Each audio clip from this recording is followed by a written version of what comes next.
stuck in my ear.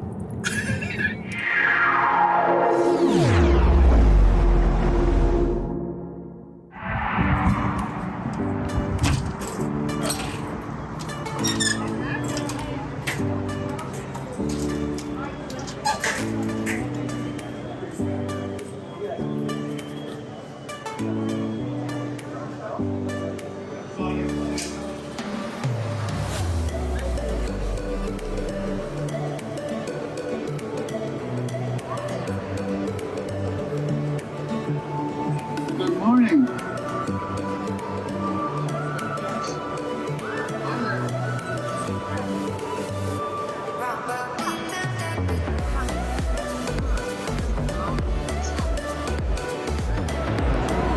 Hey Matt, what are you learning about? Earl Ovington and Walter Edwards.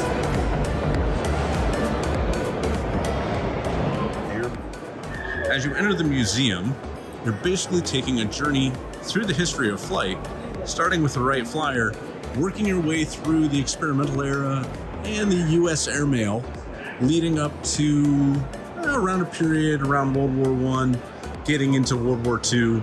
But this part of the museum is not necessarily dedicated to the fighter aircraft as much as it is the civilian side and how air transport developed through the early 20th century, eventually working its way to some of the more modern jet fighters that were developed and then working their way to the drones. There's an entire separate wing for World War I, World War II aircraft, and an outdoor section across the street, which does have a walkway.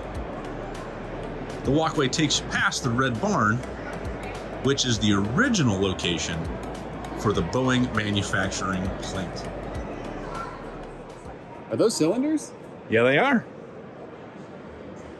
So this is a really interesting... 9 of them? Yeah. Interesting. So the crankshaft is in the middle, and the cylinders are oriented generally around a master journal, and it's offset from the center, and it swings around, and as it swings around, it moves the pistons up and down. As the master journal is offset to one side, as it comes around to the other, it would pull these pistons down on an intake stroke or a power, or it would be pushed down on a power stroke, and the cylinder, the pistons and the cylinders on this side would be pushed into a compression or an exhaust stroke, and the cycle would just repeat all the way around. And you can also see the spark plug holes, the spark plugs that are located in the aircraft, in the cylinders, and there would be a matching set on the other side, as well as the push rods. What's up? I said they're actually hooked up there. Yeah.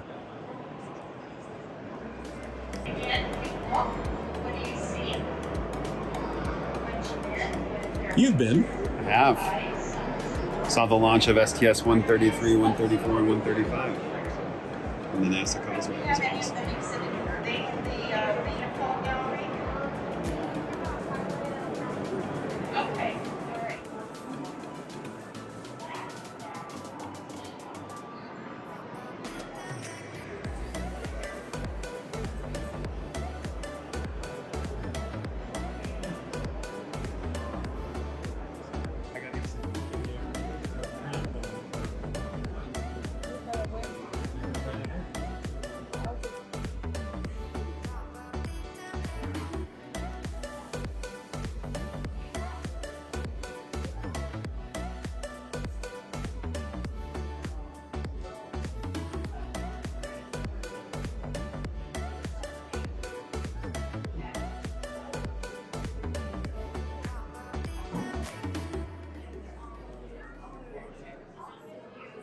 Another stabilizer. Got it. So a lot of aircraft that you see that have those, it's a Band-Aid for some kind of instability that the aircraft had. And in this case... So we were looking at these fighters in front of us, and I was asking about like T-38s, for example, and just, who, as civilians, what can and can you not own?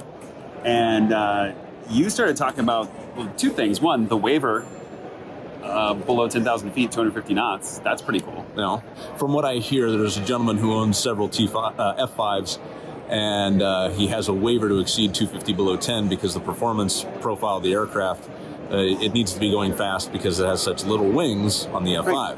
Which led me to my next question, which is, these fighters, F5 for example, they really don't have wings. I mean, they do, but really they're just basically all thrust, right? And the wings provide perhaps a little bit of lift, but at the end of the day, if you lose the engine, it's not going to become a glider.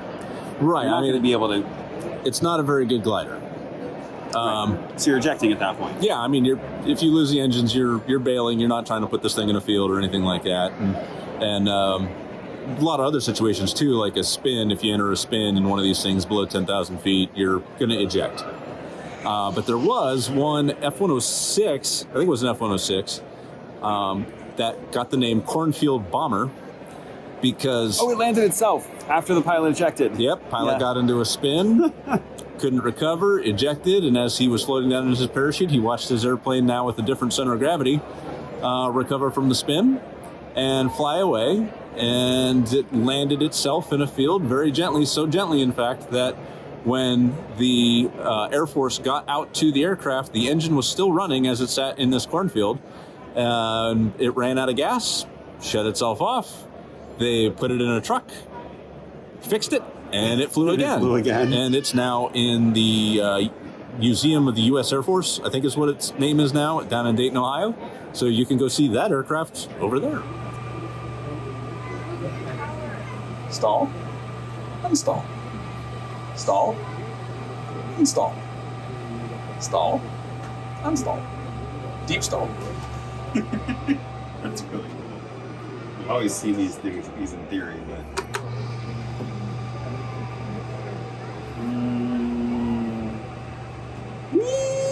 Critical angle of attack, right around here? Yeah, right around there. Yeah. Right as you really start to get the wiggle. There's critical, and then a little bit more, boom, she stalls. Unload. Yep. So the lesson here, kids, is nose down. Unload. Push. Yeah. Sticking in the front of his pipes. What are those little pipes?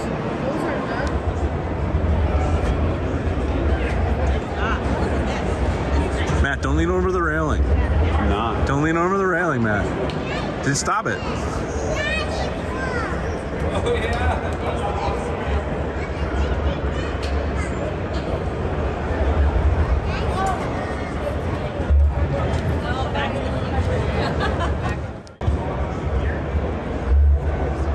So we're seeing a lot of older aircraft here, and some of them I'm noticing are biplanes. Yeah. So what, when they were designing an aircraft, like when did they factor in, okay, this should be a biplane versus just a single fixed wing? Almost everything at the beginning really needed to be a biplane because you didn't have a whole lot of horsepower. So you couldn't really go fast, so you needed two wings to make lift to carry the big heavy airplane.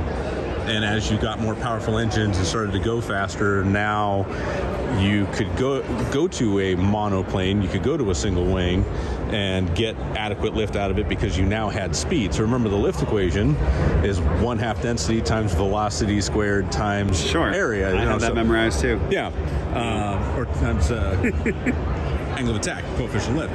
So because you didn't have a lot of velocity, you needed two wings. So you had asked about biplanes and wing stalling. Go.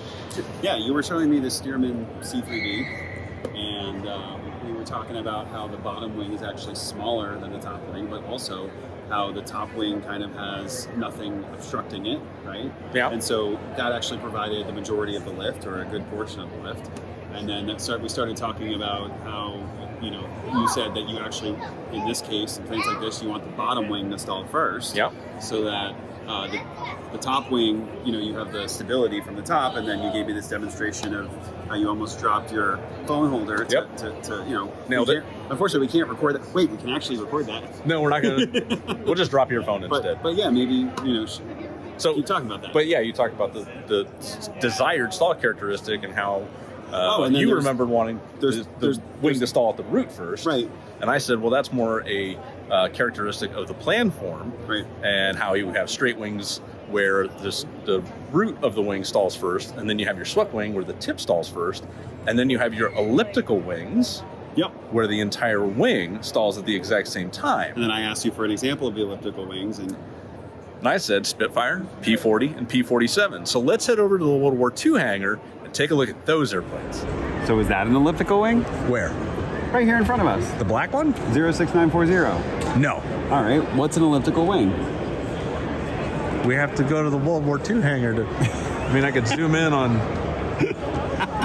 See the U-2? See the U-2 spy plane? Oh, yeah. Okay. Just up from it, there's a green airplane. Yeah. That's a P-47. You see the wing on it? Yeah. That's elliptical. Interesting. Yeah. Okay. So we were talking about the shapes of wings, the different planforms of wings, and this is probably the most famous example. Of course the radio fires up right now. We're going to get DMCA struck for this one. That's all right. This is the most famous example, I think, of the elliptical wing, and that's the Supermarine Spitfire. This one in particular is a Mark 9. But you can see this beautiful, complex curvature of the trailing edge of the wing here, and that gave this aircraft extremely good performance in a turn fight. But as far as stall characteristics go, it didn't give really any warning that the stall was coming. It would just stall at the same time. Right at the same time. So, but very good turning wing, very good with the energy.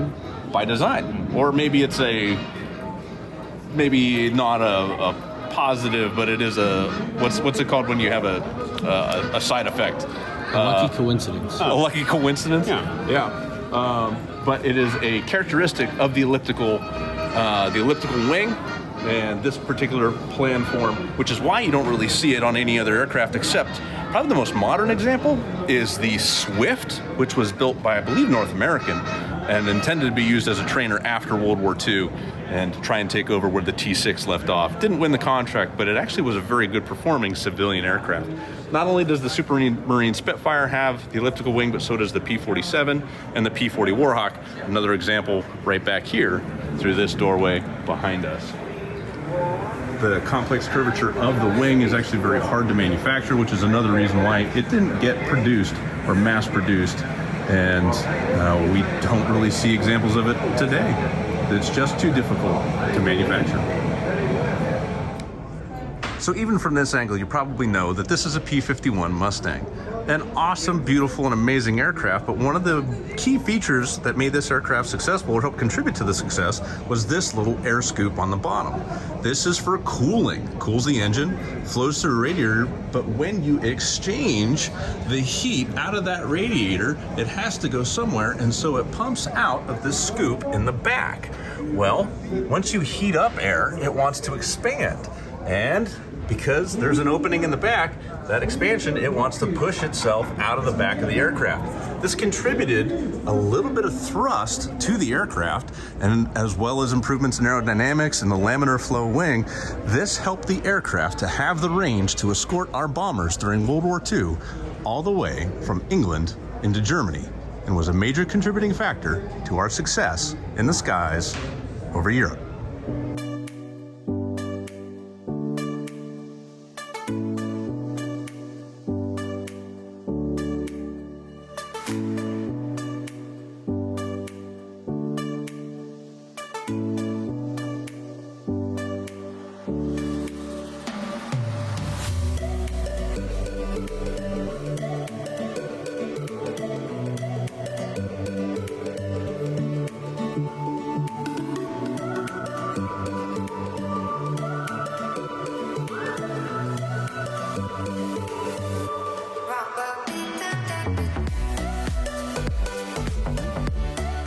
Hey, Spread World, we got FO now. Used to be Captain Keith, but then you upgraded jobs, so you downgrade seats. That's how it works. But you're on a brand new airframe now. Right. You're on a 7576 That's correct. with Atlas. Correct. Okay, good. I got it all right. Why is it looking at me again? All right, there we go. So Will is one of my first students. Might actually be my first. The first one to get a certificate. Yeah. Yes, I was. And now he flies bigger airplanes than me. That's true. Sometimes. All right, that's cool. So he's here. He's here at the museum. He just got in from Tokyo. I was trying to come up with a word for Japan, and Japan just was not entering my brain at all. Yeah, he's here in Seattle with us, so we're gonna walk around the museum a little bit together and enjoy the sights. Heck yeah! It's gonna be great. What airplane is that? not canned at all. That's a B-47, which it seems to look a lot like another very famous variant built by Boeing. The Hustle, B-58. Well, the B-58 was a Delta wing. Oh, yeah, you're right. Built by Convair. Oh, interesting.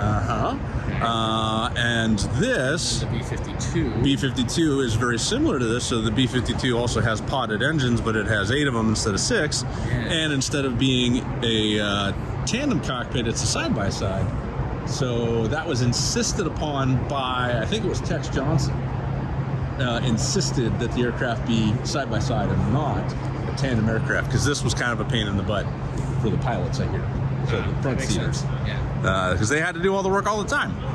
But yeah, this was the precursor to the B-52, and proved a lot of the performance goals, I suppose, for high altitude jet bombing aircraft that then led to the very successful B-52, which we'll take a look at in just a little bit right over there.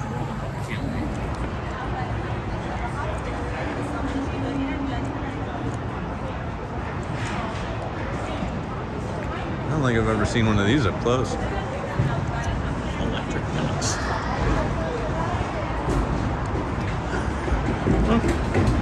No bleed air? Yeah, so because it's got electric packs, you can put more humidity into the fuselage, and because it's a carbon fuselage, you can lower the cabin pressure. You can lower the cabin altitude. So most airplanes cruise around about 8,000 feet cabin altitude. This one, I think this one is 6, even at high flight levels. Oh, Yeah, it's pretty cool. that is a massive engine.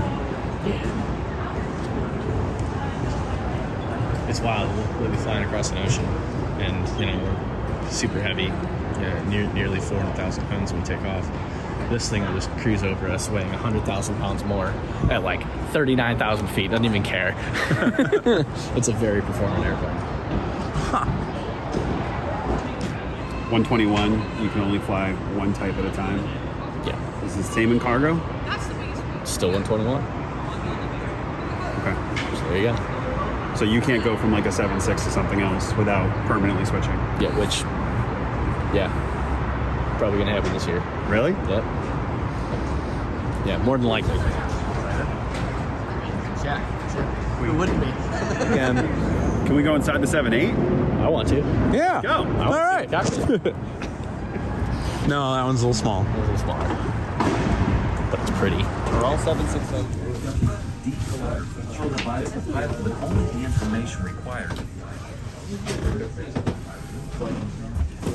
I have a question. Yeah. Are all 767s ETOPS? No, the 767 is an ETOPS capable airplane, but an ETOPS leg is actually specified, like usually per leg, by the FAA, per airplane sometimes, and definitely per company. So like a 767 for Air Transport International that has an ETOPS rating over the North Atlantic Ocean will not necessarily translate to an ETOPS rating for Atlas over the North Atlantic, even though it's the exact same airplane.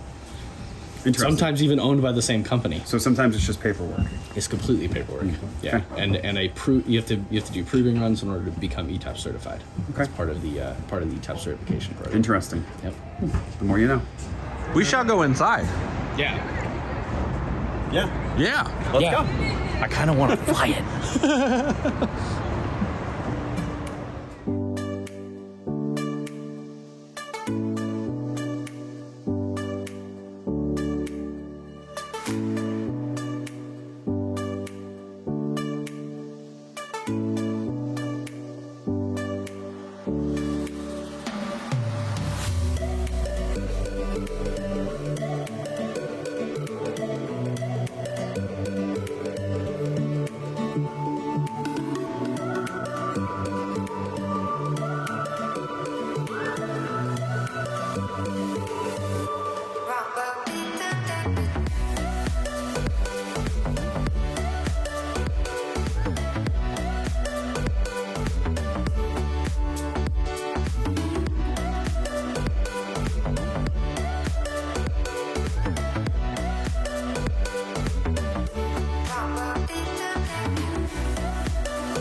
Hey, thanks everybody for joining us on this tour of the Museum of Flight out in Seattle, Washington. If you get a chance, come on by.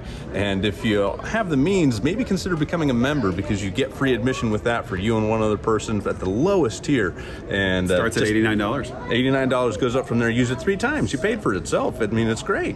And you get 15% off in the disc and in the gift store as well. I could not get the words out, but we're gonna wrap up here in front of one of my favorite aircraft. Some people may know this as an F4U Corsair. This particular one is an FG-1D, and that means it was manufactured by Goodyear instead of Vought, and that was a licensed production. If you want to learn more about this aircraft, feel free to come on out to the museum or do some research on your own. But either way, get out there, enjoy some of these museums that may be in your area. You don't have to come all the way to Seattle just to see amazing airplanes. But if you do go, take a friend, take a photo, and tag us at Spread Aviation. Thank you very much for joining us. I'm Rob. I'm Matt. And behind the camera is Will Keefe. Thank you very much for joining us here today. Have fun, everybody. Take care and fly safe.